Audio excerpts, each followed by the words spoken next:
어제가 추수감사 주일이었는데 여러분 한번 올 한 해 감사거리를 헤아려 보셨는지요? 과연 나에게 어떤 감사의 내용들이 있는가?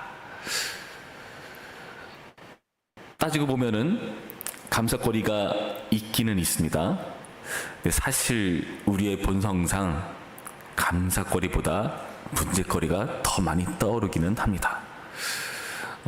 그럴 때 오늘 이 고린도전서를 확인하면서 사도 바울의 감사거리를 확인하며 좀 점검해 볼 필요가 있습니다. 과연 우리의 감사거리는 어떻게 되는 것인가? 바울의 감사거리는 오늘 본문에 의하면 무엇이라고 밝혀주고 있습니까? 4절 말씀 보시면 이렇게 되어 있습니다. 그리스도 예수 안에서 너희에게 주신 하나님의 은혜로 말미암아 내가 너희를 위하여 항상 하나님께 감사하노니. 바울의 감사거리는 고린도 교회입니다. 고린도 교회의 어떤 부분이요? 그 교회에게 허락하신 하나님의 은혜. 그 하나님의 은혜가 고린도 교회에 있는 것을 바울은 감사거리라고 밝혀줍니다. 여러분, 그 하나님의 은혜란 과연 어떤 내용들을 말하는 겁니까? 5절부터 7절까지의 말씀을 보시면 이렇게 밝혀줍니다. 이는 너희가 그 안에서 모든 일, 곧 모든 언변과 모든 지식의 풍족함으로 그리스도의 증거가 너희 중에 견고하게 되어 너희가 모든 은사에 부족함이 없이. 여러분, 이들은요 먼저 은사가 풍족했습니다. 여기 나타난 특별한 두 가지, 5절에 모든 언변, 모든 지식, 이런 언변과 지식으로 대표되는 은사가 고린도 교회는 풍성하다, 많았다라고 밝혀주고 있죠. 말 그대로 그렇습니다. 은사란 그 원래 의미는 뭡니까? 은혜의 선물이란 뜻이죠. 그러니까 그리스도의 은혜가 풍성한 것이, 견고한 것이 당연히 은사가 풍족한 것으로, 그 은혜의 선물이 외적으로, 가시적으로 드러나는 것으로 표현되는 것은 자명하지 않겠습니까? 여러분, 이 은사를 보면서 바울은 무엇이라고 말합니까? 6절에 그리스도의 증거가 너희 중에 견고하게 되었다. 그리스도의 증거가 견고하다. 그 그리스도의 증거의 견고성을 그 은사의 풍족함으로 바울은 확신하고 있는 겁니다. 또 무엇이 이들에게 주어진 하나님의 은혜인가? 7절 뒷부분부터 보면은 이렇게 되어 있죠. 우리 주 예수 그리스도의 나타나심을 기다림이라. 주께서 너희를 우리 주 예수 그리스도의 날에 책망할 것이 없는 자로 끝까지 견고하게 하시리라. 예수님의 재림을 대망하는 것, 그 태도를 지금 바울은 감사거리라고 밝혀주고 있는 겁니다. 그러면서 이 기대한다는 것이 단순한 그 기다림을 말하는 게 아니거든요. 여기서 기다린다는 것은 간절히 기다리는 걸 말합니다. 여러분, 기다리면서 뭘 할까요? 그냥 막연하게 서 있습니까? 그렇지 않죠.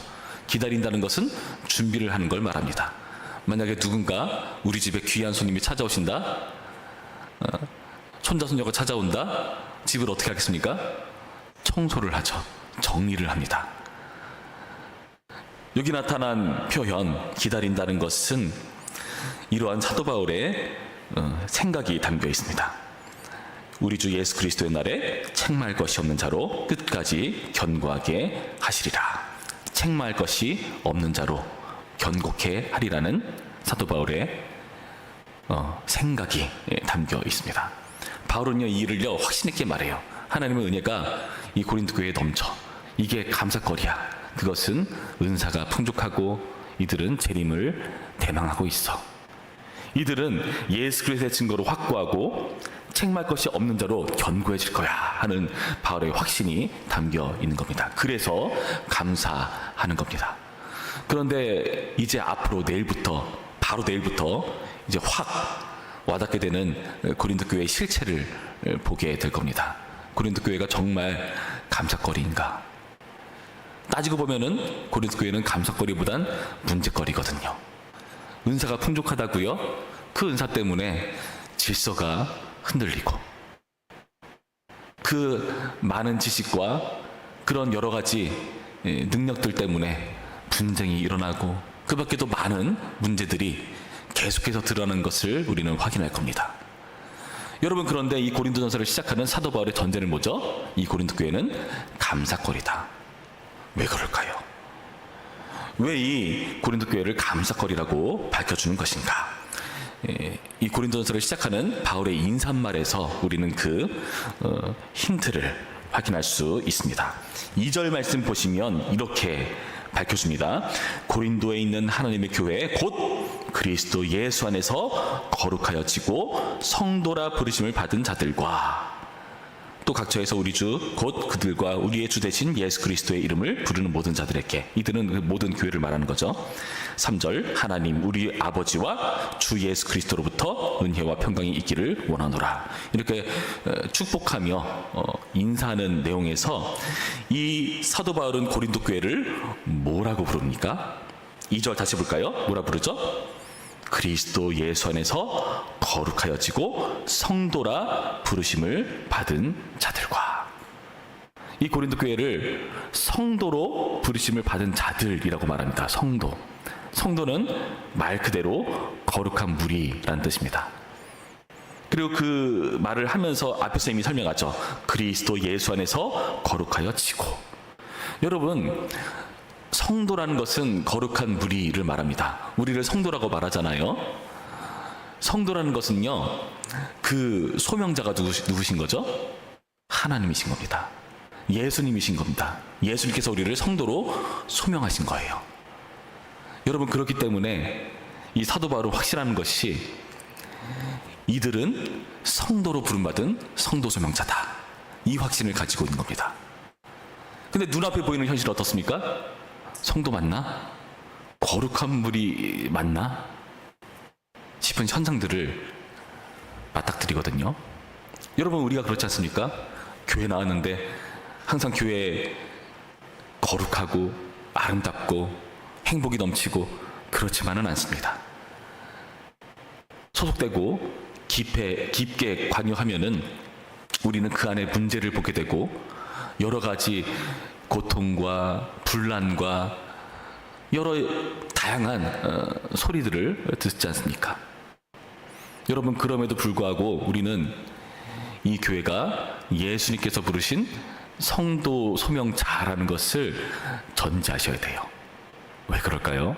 사도 바울은 이 교회에 대해서 확신하는 이유, 이 고린도 교회를 확신하는 이유는 무엇인가 하면은 자신이 누구이기 때문에 1절 말씀에 이렇게 밝혀줍니다. 하나님의 뜻을 따라 그리스도 예수의 사도로 부르심을 받은 바울과 형제 소스데네는. 바울은 스스로를 누구라 여기죠? 사도 소명자로 여깁니다.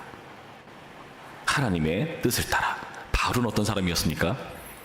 사도다운 사람이었습니까? 자신을요, 사도 중에서도 가장 볼품없는 자로 소개합니다. 그리고 사도 바울의 글을 자세히 보시면은 항상 그 밑바닥에 깔려 있는 게 자신이 교회를 박해했다는 그 죄악의 그 끝, 자신의 그 과거의 그 죄악 때문에 교회를 박해했다는 그런 부담들이 은연중에 깔려 있는 것들을 확인할 수가 있어요. 스데반이 죽고 그 모든 일에 관여한 자신의 그런 빚진 마음, 미안한 마음, 그리고 그게 가면 갈수록 커져서 나중에는 자신을 죄인 중에 괴수라고 말할 정도로 스스로를 여기는 자입니다.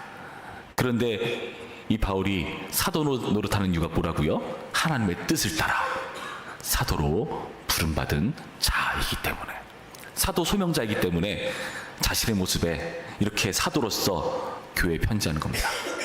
자신을 사도 소명자로 부르신 그리스도라면은, 하나님이라면은 성도 소명자로 부른 이 고린도 교회를 어떻게 하시겠는가?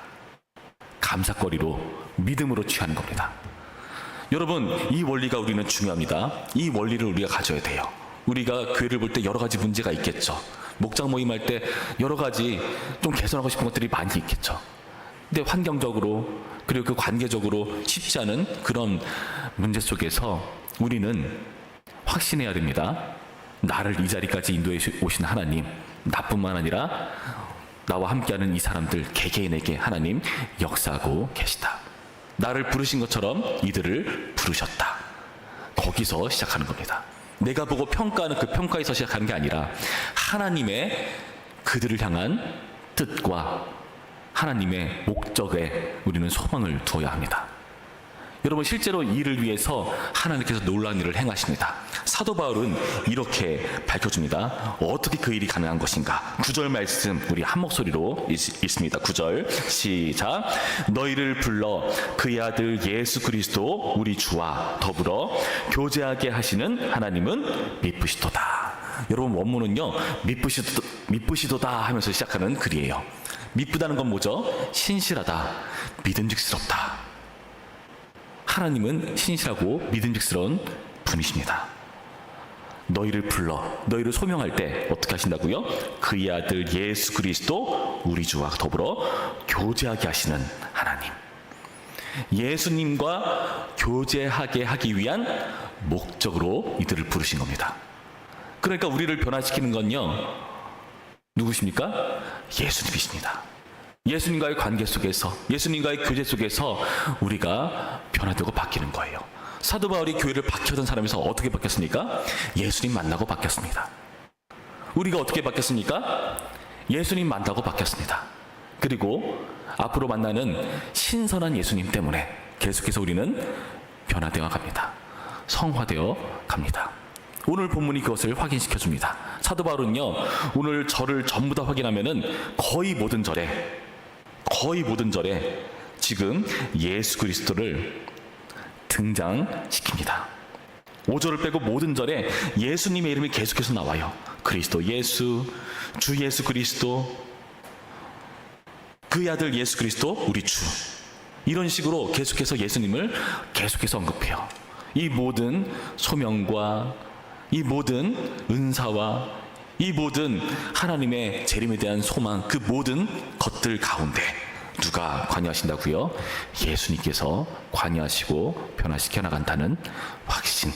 여러분, 이 확신이 사도 바울이 이 고린도 교회에 대해서 감사거리로 여길 수 있는 근본적인 이유라는 것을 여러분 여기서 확인하시기 바랍니다. 여러분, 올 한 해 이제 마무리되어 가는 이쯤에 우리의 마음은 어떻습니까? 오늘 오면서 보니까 차 위에 낙엽이 가득하더라고요. 내 마음이 이렇다.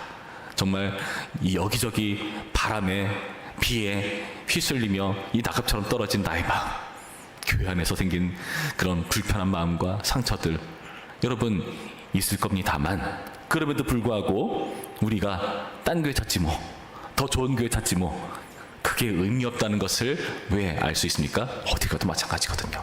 그럼에도 불구하고 우리가 이 교회 안에서 소속되어서 함께 관계하면서 부대끼면서 하나님과 함께 이 공동체로 생활할 수 있는 근거는 어디에 달렸다고요? 예수님께서 우리를 부르셨기 때문에, 예수님께서 우리를 상관하시고 관여하시기 때문에, 그래서 우리는 믿음으로 감사할 수 있는 겁니다. 여러분, 이 감사를 할 수 있는 우리가 되기를 축복합니다. 나에게 주어진 여러 가지 관계 속에서 여러분 이 원리를 기억하시고 사도 바울처럼 하나님께서 내가 속해 있는 이 가정을 변화시킨다. 내가 있는 이 목장을 변화시킨다. 내가 소속된 이 부서를 변화시킨다. 이 부천평화교회를 주님께서 소명하셨기 때문에 반드시 그 거룩한 성도로 완성하신다 하는 확신 가지시고 믿음으로 감사하는 우리 모두가 되기를, 그리고 믿음으로 나와 함께하는 모든 사람들을 대우하는 우리가 되기를 주님의 이름으로 축원합니다. 기도하겠습니다. 참 좋으신 하나님 감사합니다. 오늘의 말씀을 통해서 우리가 고린도 교회에 감사할 수 있었던 사도 바울의 마음을 헤아립니다. 그것은 교회 자체의 외적인 부분 때문이 아니라 바로 이 교회 가운데 관여하시고 이들을 성도로 소명하신 예수님, 그 하나님께 소망이 있기 때문인 줄 확인했습니다. 우리가 이 바울의 눈을 가지게 하여 주옵시고 이 믿음의 눈으로 이 교회를 바라보고 나의 가족을 바라보고 나의 목장을 바라보고 나의 관계하는 많은 사람들을 대우하며 감사하며 소망 삼고 함께 교회 공동체로 일어설 수 있도록 도우시고 인도하여 주옵소서. 감사하며 예수님의 이름으로 기도합니다. 아멘.